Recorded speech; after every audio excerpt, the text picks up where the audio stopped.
जी जी। अस्सलाम वालेकुम जी। आज मेरे साथ इलियास साहब हैं। ये माशाल्लाह बड़े सीनियर एग्जेक्टिव हैं और इनकी साहबजादी हैं, डॉक्टर बन रही हैं। थर्ड ईयर में हैं बेटा, थर्ड ईयर में हो आप? जी जी। हाँ, थर्ड डॉक्टर ईयर इम कंप्लीट है। अच्छा, थर्ड ईयर कंप्लीट हो गया तो बस फोर्थ में चली गई हैं और 2 साल ही रह गए हैं।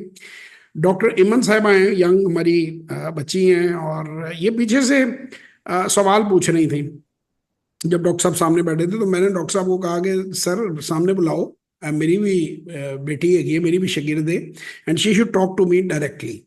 और डॉक्टर साहब को भी मैंने यही गुजारिश की जो मैं हमेशा अपनी जिंदगी में भी अमल करता हूँ कि खिरत को गुलामी से आज़ाद कर, जवानों को पीरों का उस्ताद कर।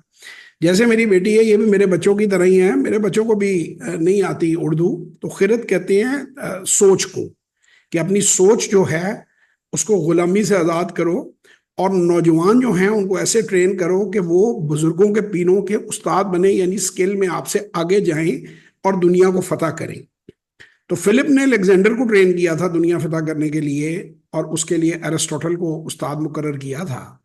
तो मैं खैर बहरहाल अपने आप को रस्तू तो खुद कहने की जसारत नहीं कर सकता, लेकिन मैं ये जरूर कहता हूं कि जो थोड़ा बहुत हमें आता है ये हम कोशिश कर रहे हैं कि लोग बजाय अपने बच्चों को नौकरियों के ऊपर फेंकने के, उनको ये विजडम दे कि बिजनेसेस बन सकते हैं, कारोबार हो सकते हैं। और कारोबार में अल्लाह ताला ने 9-10 गुना ज्यादा रिस्क रखा है, जिसकी जिसकी जिसकी हमें शहादत मिलती है उस हदीस से वाबस्ता है। नबी करीम सल्लल्लाहु अलैहि वसल्लम ने भी फरमाया है।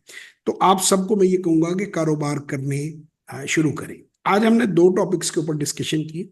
एक हमने स्टॉक मार्केट को थोड़ा सा टच किया और एक हमने ई कॉमर्स स्टोर के बारे में बात की।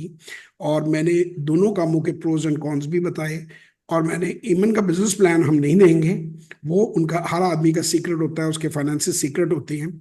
लेकिन मैं ये जरूर उनसे पूछूंगा कि कितनी वैल्यू डॉक्टर साहबा में ऐड हुई। माशाल्लाह तीन थर्ड ईयर में है तो almost she is a doctor.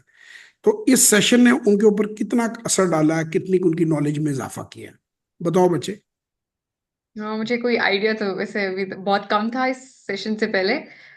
लेकिन अब इसके बाद कुछ सर्टेन प्लान्स हैं जो आई एम थिंकिंग कि मतलब आई वर्क ऑन देम और इंशाल्लाह फिर कुछ कर लूंगी। Get back. देखिए, बिजनेस कोच, लाइफ कोच ये नहीं होता कि वो आपके अंदर कोई टीका लगा देता है और आप सुपरमैन बन जाते हैं और आप हाथ ऊपर करते हैं और उड़ने लगते हैं। आप ही के अंदर, आपके अंदर चीजें छुपी हुई होती हैं, आपके अंदर सलाहियतें छुपी हुई होती हैं। वो आपकी सलाहियतों को बातचीत के जरिए बाहर खींचते हैं, उनको बाहर निकालते हैं और आपके सामने टेबल पर ले आते हैं। तो बिजनेसेस पाकिस्तान में एक्चुअली फेल इसलिए होते हैं कि हम बजाय किसी प्रोफेशनल से गाइडेंस लेने के, चचा से, मामू से, और उसकी भी क्वालिफिकेशन हमारी होती है कि मामू ने 4 बिजनेस फेल किए हैं, चचा ने 3 बिजनेस फेल किए हैं। भाई जो खुद फेल हो गया काम में, वो आपको क्या गाइड करेगा? हमेशा आप उस कभी आप अपने बच्चे को ट्यूशन पढ़ने उस बंदे के पास भेजेंगे जो मैट्रिक में फेल हो गया हो? तो आप हमेशा कोशिश करेंगे कि किसी टॉपर के पास उसको भेजें। तो आप आपके अब हम हेमंत साहबा की बात करते हैं, इनके अब्बा जान इनसे बहुत सिंसियर होंगे। इनसे दुनिया में सबसे ज्यादा प्यार करते होंगे वाला साहब, हर बाप अपनी बेटी को करता है। क्या अगर इन्होंने सर्जरी करानी हो अपनी किसी फ्रेंड की, तो ये अपने अब्बा जान से करवाएंगी? क्या ये दवाई उनसे पूछ के लेंगी? ये नहीं कि वो गलत हैं, वो क्वालिफाइड ही नहीं है वो काम करने के लिए। Sincerity is one thing, a person can be very sincere with you, मगर वो क्वालिफाइड ही नहीं है वो मशवरा देने के लिए। यहाँ बिरयानी पकवानी हो तो आई एम श्योर इलियास साहब जैसी बिरयानी पकाएंगे वो खाने के लायक तो नहीं होगी, मैं कम से कम मैं जैसी पकाऊंगा वो इंसानों के खाने के लायक तो नहीं होगी। तो बात ये नहीं है कि मेरी जो शेफ है घर में मैंने रखी हुई वो मुझसे ज्यादा क्वालिफाइड है। ये उसका काम है, ये वो कर सकती है, मैं नहीं कर सकता। इसी तरह मैं उससे पूछूं पोर्टफोलियो सुबह कि ए शेयर ले लूं या बी शेयर ले लूं, ये हमारे यहाँ लोग गलती करते हैं। और सबसे ज्यादा जो इलियास भाई लोगों को नुकसान होता है ना बिजनेस में, वो गैर मुतलका लोगों से मशवरे लेते हैं। द बिल्कुल। Opinion of 10,000 people is of no use if they know nothing about the subject. यानी जिस चीज के बारे में उन्हें पता ही नहीं है, 10,000 लोगों को भी अगर आप उसका सवाल पूछेंगे तो हाँ। वो आप अपना टाइम जाया कर रहे हैं। तो हमेशा पूछने से पहले ये जरूर देख लें कि जो बंदा आपको सिखा रहा है वो क्वालिफाइड भी है कि आपको सिखा सके। तो ये मेरी गुजारिश होगी। आप भी कुछ ऐड करना चाहें लोगों के लिए? सेशन के बारे में आप बता रहे थे कि हमारी जो भाभी साहब उन्होंने भी सेशन लिया, और तो कि मुझे याद नहीं है, लेकिन आप कुछ बताना चाहें, कहना चाहें तो जरूर ऐड करें। जॉइंट जॉइंट सेशन था आपका, जो मेरे ख्याल में फोकस था स्टॉक मार्केट पे पिछले महीने। अच्छा। तो उन्होंने लिया और वो काफी कन्विंस थी कि जी एक प्रॉपर कोच से लेके इन्वेस्टमेंट करना जो है वो वर्थ है।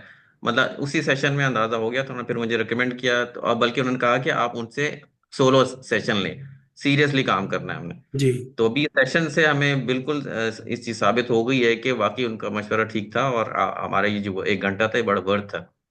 और इंशाल्लाह हम इसी आपकी गाइडेंस पे चलेंगे, और आपसे दोबारा भी रब्ता करेंगे इंशाल्लाह, अल्लाह और अल्लाह हमारे ताला से भी करेंगे। मुझे आपकी उम्मीदों पर पूरा उतरने की तौफीक दे। मैं सिर्फ ये कोशिश इन तमाम चीज़ों के तहत कर रहा हूँ। मैं अल्हम्दुलिल्लाह, मैं कोई ये नहीं कि मैं आपको अपनी वो मैं बड़ाई कर रहा हूँ। मैं अगर ये कोई भी सेशन ना करूँ, कोई वर्कशॉप ना करूँ, तो मेरी लिविंग पे कोई फर्क नहीं पड़ता। अल्लाह का बड़ा करम है मेरे ऊपर। ये शुरू ही मैंने अपने वालिद साहब की वफात के बाद उनके नाम पे किया था कि मुझे उन्होंने सिखाया, and I had a very comfortable life. I will try to, as long as I am alive, और मुझे पास कैपेसिटी है कि मैं लोगों को गाइड कर सकूं, रोशनी फैला सकूं, कि बंदा दुनिया से जाने के बाद भी वही बंदा जिंदा रहता है जो किसी को कुछ दे जाता है। जो दे गए वो ले गए, जो जोड़ गए वो छोड़ गए। ये बात याद बिल्कुल। रखें। जिसको जहां जो काम इस मुल्क में आता है, मेरी उससे रिक्वेस्ट है कि वो जरूर लोगों को सिखाए और लोगों को एजुकेट करे और सोसाइटी को बदले। अब मैं थोड़ी सी वो फी स्ट्रक्चर, कई लोग कहते हैं कि जी आप फी क्यों लेते हैं? भाई कदर नहीं होती। मुफ्त पर अगर आप कोई चीज बेचेंगे ना, तो कोई आपकी बात ध्यान से सुनेगा भी नहीं, क्योंकि फारग आदमी है, रिटायर हो गया, वक्त जाया करने के लिए बैठा हुआ है। तो अब जो बंदा आता है वो सीखने आता है, मैं सिखाने आता हूँ। तो वो हमारा जो 1 घंटा है वो 10 घंटों से बेहतर होता है। तो बहरहाल, खुश रहें, अपना बहुत ख्याल रखें, दुआओं में याद रखें। इंशाल्लाह ताला फिर किसी और वीडियो में आपसे मुलाकात होगी। पाकिस्तान जिंदाबाद।